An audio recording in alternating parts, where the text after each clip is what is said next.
আওয়াজ শুনতে পায় যে আমাকে রেখা চলে যেতেছে, তখনই দুই ফেরেশতা আসে আর মৃত্যু ব্যক্তিকে বসায়া জিজ্ঞাসা করে, মা কুনতা তাকুলু ফি হাদার রাজুলি মুহাম্মাদি, বল তোর কাছে গ্রিন কার্ড আছে কিনা, তুই মুহাম্মদুর রাসূলুল্লাহর রঙে রঙিন কিনা বল। আগে এটা প্রমাণ কর, পরেরটা পরে দেখা যাবে। প্রথম প্রমাণ করতে হবে মুহাম্মদুর রাসূলুল্লাহর রঙে রঙিন কিনা।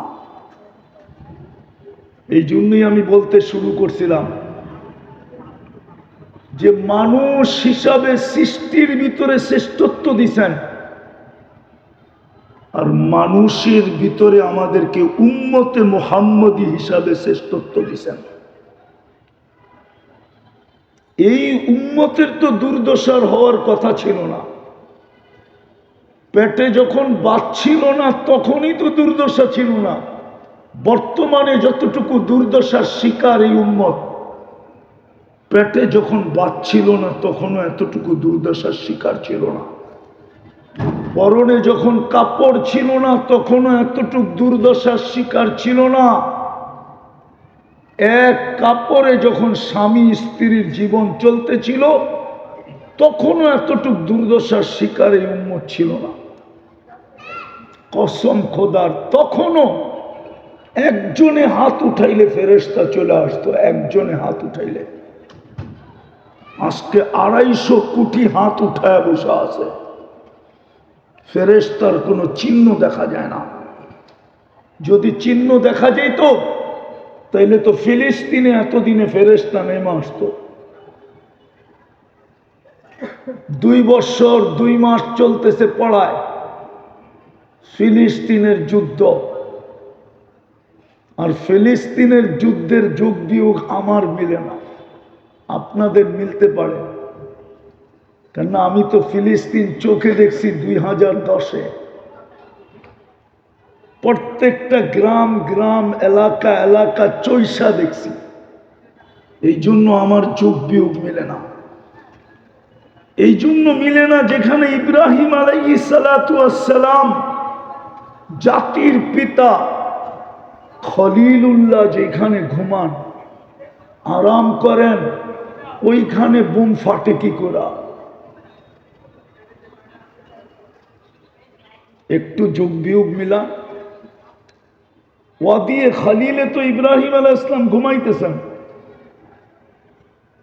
উনি যেই গ্রামে ঘুমান ওটার নাম ওয়াদিয়ে খালিল।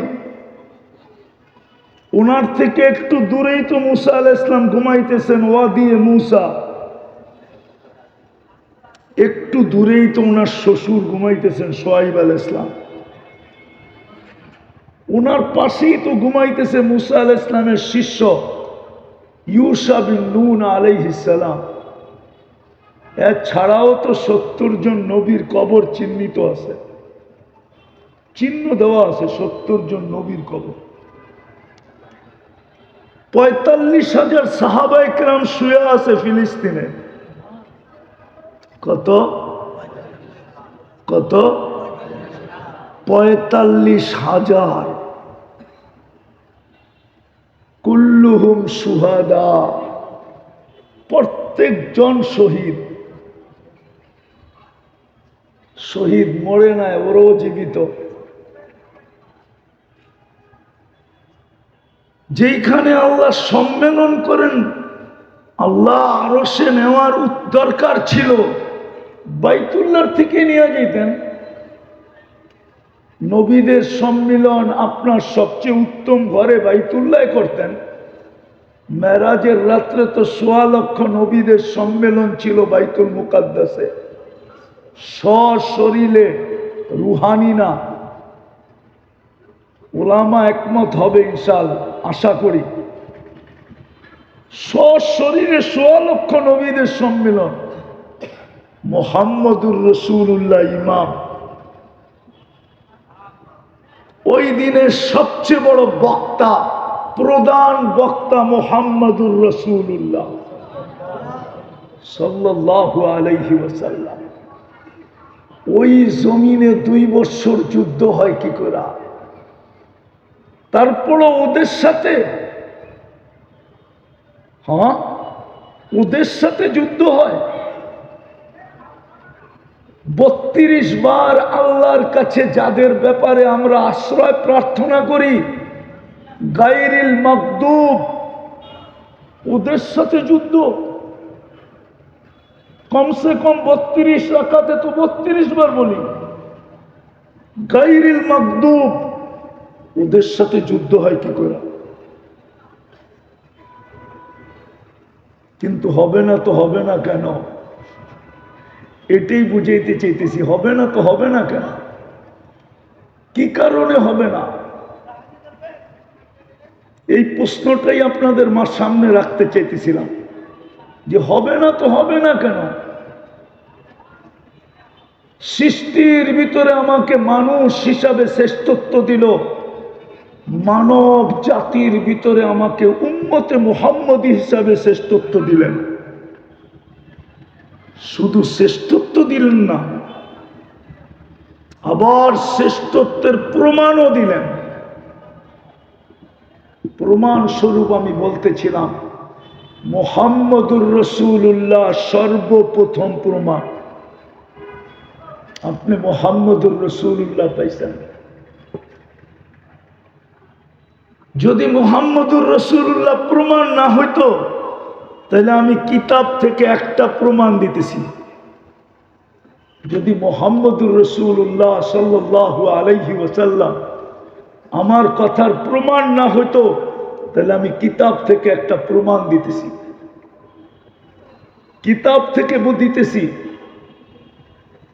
বাদায়ে নেহায়ে লেখা আছে, ওইখানে লেখা না থাকলে আমি বলতাম না যে দানিয়াল আলাইহিস সালাম শুধু এই উম্মতের হাতের মাধ্যমে কাফন দাফন পাওয়ার জন্য 2500 বৎসর অপেক্ষা করছেন।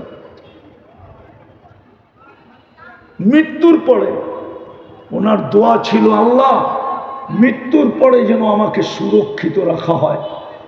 উম্মতে মুহাম্মাদি যেদিন আসবে, এদের হাতের মাধ্যমে যেন আমাকে কাফন দাফন করা হয়। কেননা আমি এই ফজিলতটুকু পাইতে চাই।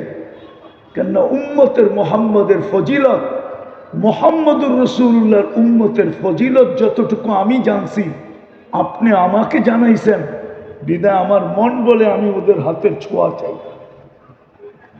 আর কোরআনও এই কথা সাক্ষী দেয়, মাসালুহুম ফিত তাওরাত ওয়া মাসালুহুম ফিল ইনজিল।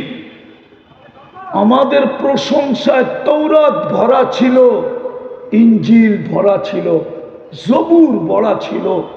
আসমানি কোনো কিতাব নাই যেটার ভিতরে আমাদের আলোচনা না ছিল। কোনো নবী রসুল এরকম আসেন নাই যাদের মুখে আমাদের আলোচনা না ছিল।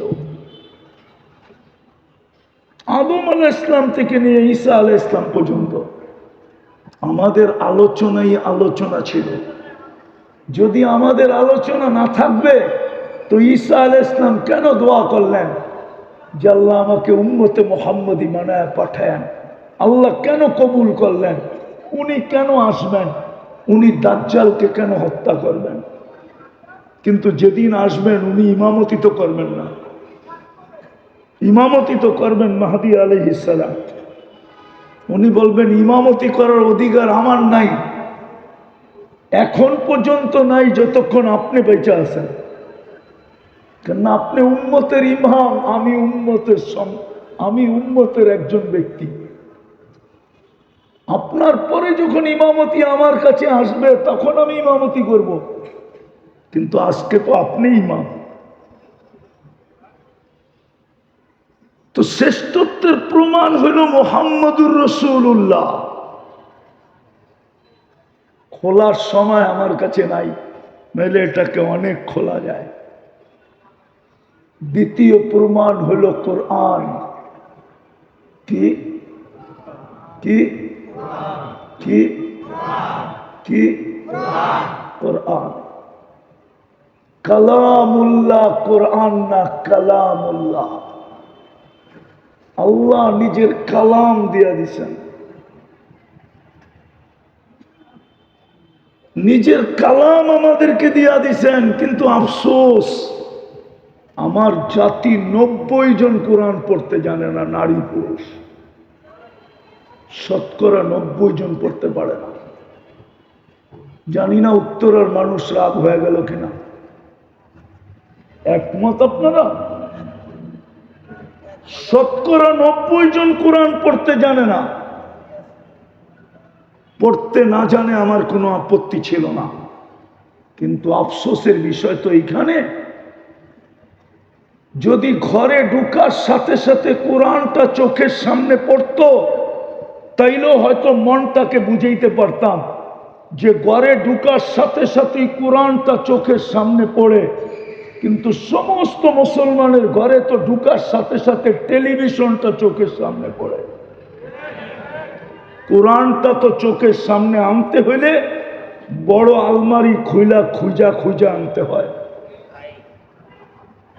রাগ হয় না, পায়ে হাত রাখি। টেলিভিশনটা তো সামনে পড়ে চোখের সামনে, কোরআনটা তো চোখের সামনে পড়ে না। ঘরে ঢুকার সাথে সাথে কোরআনটা চোখের সামনে পড়ে না। উচিত ছিল ঘরে ঢুকার সাথে সাথে যেন কোরআনটা সামনে পড়ে, এমন জায়গায় কোরআনটাকে রাখা উচিত ছিল। কমসে কম কোরআন দেখা হইল কোরআনের কিছু না কিছু মহত্ব, গুরুত্ব, বরত্ব, সম্মান, এটার ছোঁয়া হইল আমার দিলে লাগতো। কিন্তু আফসোস, টেলিভিশনটা চোখে পড়ে ঘরে ঢুকার সাথে সাথে, বেডরুমে ঢুকার সাথে সাথে টেলিভিশনটা চোখে পড়ে, কোরআনটা পড়ে না। রাগ হয় না?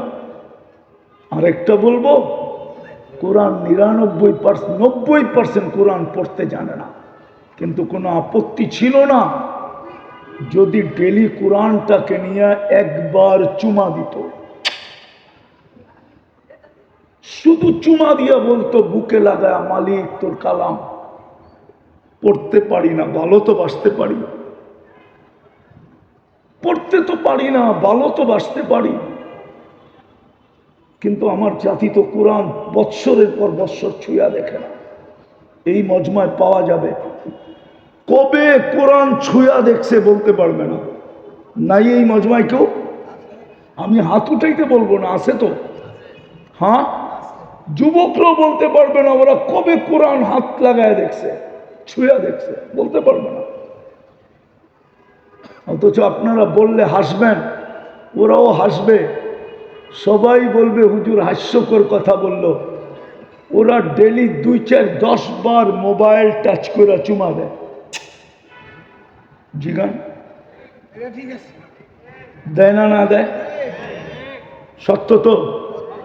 অর্তকি, নর্তকী, গায়িকা, সায়িকা, নায়িকা দেখে 2 জন 3 জন মিলা একজন আরেকজনকে খোঁচা দেয়, দেখছ জিনিসটা কি, তো হিট হয়ে যায়। ঠান্ডা হবে কেমনে?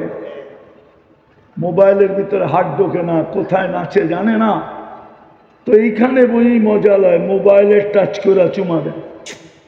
জিজ্ঞেস করেন ওদেরকে, আমি যদি ভুল বলে থাকি। অথচ কবে কোরআনকে চুমা দিছে এটাও জানে না। রাগ হয়ে যাবেন? বলবো এই উত্তরেই আছে, ঘন্টার পর ঘন্টা সিরিয়াল দিয়া বসা থাকে ডাক্তারের কাছে, আর মোটা মোটা ভিজিট দেয়, মোটা মোটা। কেননা উত্তরার ডাক্তারদের ভিজিট আর ওই কমলাপুর সমলাপুরের ডাক্তারের ভিজিট তো এক না, ঠিক না? তো লম্বা লম্বা ভিজিটও দেয়, 4, 4, 5 ঘন্টা বসেও থাকে, কিন্তু একজনও হবে না এখানে যে কোরআনটাকে চাইপা নিয়া বলছে, মালিক শুনছি কোরআনের ভিতরে শেফা রাখা আছে, তুই কোরআন নাকি শেফা হিসাবে নাজেল করছিস। ও মালিক, আমার শেফার দরকার, তোমার কালাম শেফা দিয়া করবে তো করবে কি? আমার শেফার দরকার, আমি বুকে চেপা ধরলাম, ওই পর্যন্ত ছাড়বো না যতক্ষণ পর্যন্ত তোমার কোরআনের শেফা আমার ভিতরে না যাবে। বলেন এখানে কেউ আজ পর্যন্ত বুকে চেপা ধরছে? আমারটা অযৌক্তিক হইলে বলেন আপনার জুতা আমার গাল, যদি অযৌক্তিক হয়। কোরআনকে তো চেপা ধরে না। কসম আপনি চাইপা মাস ভর চাইপা ধরেন, দের হয় আন্দের নিহি হ্যায়, এটাই সত্য প্রবাদ বাক্য। 2 দিন দেরি হইতে পারে কিন্তু অন্ধকার হবে না। 10 দিন চাইপা ধরে দেখেন না, 20 দিন দেখেন না, 30 দিন দেখেন না, একদিন না একদিন কোরআনের শেফা আপনার বুক ফাইরা আপনার ভিতরে ঢুকবেই ঢুকবে, ঢুকবেই ঢুকবে, ঢুকবেই ঢুকবে। আর কোরআনই সত্য, নুনাজ্জিলু মিনাল কোরআনি মা হুয়া শিফা। আল্লাহ বলে এটা তো শেফার জন্য। এই জন্যই তো কোনো আল্লাহওয়ালা লিখছিলেন, इलाज अगर हो सके कुरान और हदीस से, इलाज अगर हो सके कुरान और दुआ से, परहेज करो दवा से। যদি তুমি চিকিৎসা নিতে পারো কোরআন দ্বারা, কোরআনের কাছ থেকে যদি তুমি চিকিৎসা যদি তুমি আদায় করে নিতে পারো, আল্লাহর রসুলের দুয়ার থেকে যদি তুমি শেফা আদায় করে নিতে পারো, তাহলে দাওয়ার কাছে যাও না। একটা গবেষণা আপনাদেরকে শুনাইতেছি আমি, একটা গবেষণা শুনাইতেছি, জানি না আপনারা একমত হবেন কিনা। শোনাবো? হ্যাঁ। মুসলিম দুনিয়ায় বলেন তো বাংলাদেশে কয়টা মানসিক রোগীর হাসপাতাল? সবচেয়ে বড় হাসপাতাল কয়টা বাংলাদেশে? কয়টা? আরে বলেন না কয়টা? কয়শো কোটি মানুষ? কত কোটি মানুষ বাংলাদেশে? 18 কোটি মানুষের জন্য একটা পাগল হাসপাতাল, ঠিক না? হ্যাঁ। এইখানে জানি না গ্রিন কার্ড হোল্ডার আছে কিনা। আছে কেউ গ্রিন কার্ড হোল্ডার? আমেরিকান কেউ নাই, ইউরোপেরও কেউ নাই, গেছে এরকম কেউ আছে? আমেরিকাতে যায় দেখেন প্রত্যেকটা শহরে কয়টা করে হাসপাতাল। মেন্টালিটি হাসপাতাল কয়টা? আমি প্রথম যখন অস্ট্রেলিয়ায় গেছি, প্রথম 2016-তে গেছি প্রথম, তারপরও গেছি অনেকবার, টানা গেছি 3-4 বছর। যাইতে হইতেছিল তাবলিগি কাজের কারণে।